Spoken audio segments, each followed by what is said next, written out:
আর একটা দেশ যদি শেষ করতে হয় তার দেশের শৃঙ্খলা কিন্তু সর্বপ্রথম শেষ করতে হবে। আমাদের বাংলাদেশে যদি দেশটা যদি উন্নত করতে হয় সড়কের আগে শৃঙ্খলা ফিরে আনা ছাড়া কোনো উপায় নাই।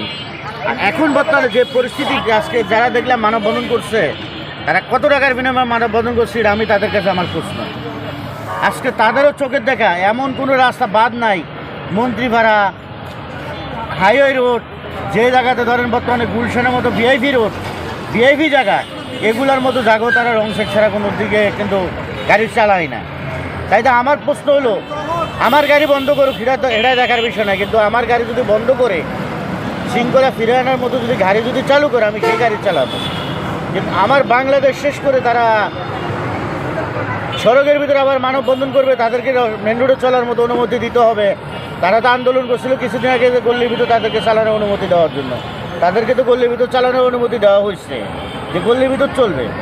এখন তারা চাইতেছে আমরা মেন রোড ছাড়া চলবো না, তাহলে সব গাড়ি বন্ধ করে দিয়ে আমরা সবাই অটো চালাই, বাস, ট্রাক, সিএনজি, যত ডিস্ট্রিক্ট গাড়ি আছে সব গাড়ি বন্ধ করে দিয়ে সরকারের কাছে বলুক যে বাংলাদেশে অটো ছাড়া কিছু চলবে না।